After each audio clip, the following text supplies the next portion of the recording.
Hi everyone, I'm back again for another video.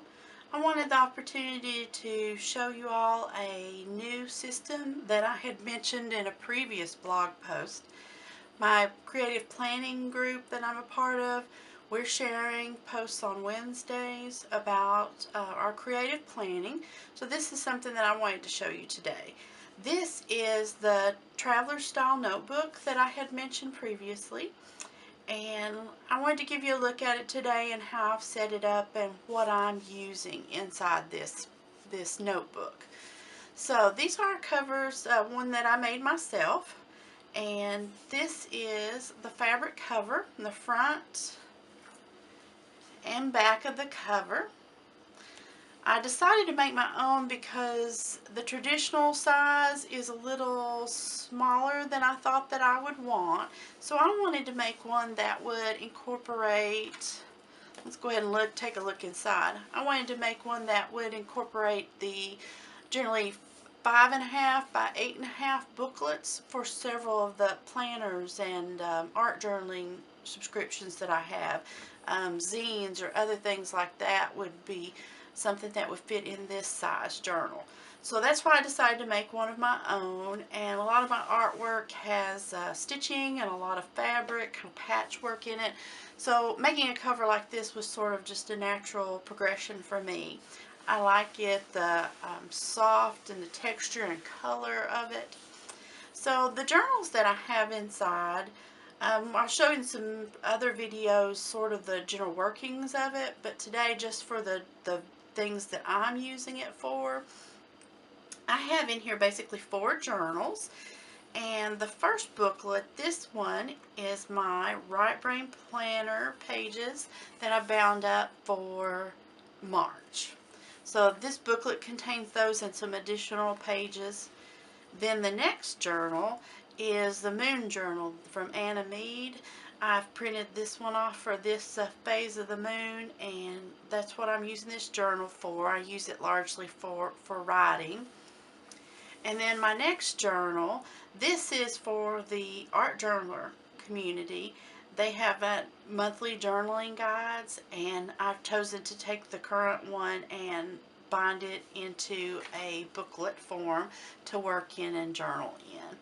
And on the cover here, this is some scrapbooking paper, and I got this, I'll provide a link as well. This is Sita from Monthly Turtle Arts. She made these wonderful cards here, and the theme of this particular journaling guide, I just really thought the card went with it very nicely. It was kind of a nice cover for that. I'll go into some more detail about what's in each journal, but just to give you an overview of the 4. Then this again is just some scrapbooking paper where I just bound up some graph paper sheets. I like to write on graph paper a lot, write and draw.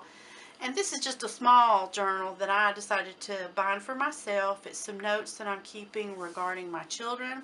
I don't necessarily write in this every day, just when there's something to make note of. So those 4 journals are what are in here currently.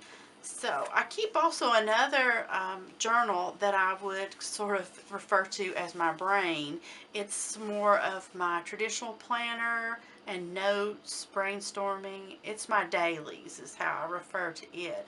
So if that one was my brain, I think this one I would say was my soul. This has a lot of journaling things in it. I'm sure some of you are familiar with the Right Brain Planner. One of the pages, this is a current monthly calendar, and I'm using this to log the days that I do what I call my daily art practice, and it's some small something. I often have a theme. Like currently I'm doing watercolor patterns, or some nights I do other things, but once a day I really try to have some small bit of time for art, no matter how crazy life gets. So this is sort of my reward system to myself, is it gets a sticker and some notes and things each day that I do that actual art. So in the Right Brain Planner, it is a system that I use largely for journaling, planning, setting goals. There's wonderful prompts in here. And so this is sort of my why I do things. and then it might progress on to my more traditional planner of the checklists and the how to get there. So that's my Right Brain Planner. And again, I'd mentioned the Moon Journal by Anna Mead. I use it each page, each day.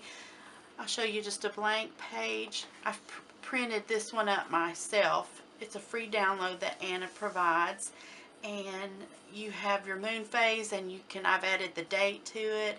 And I use it as just sort of a synopsis of my day, and to get a feeling for, what was accomplished, what wasn't, what maybe worked for us as a family or me personally.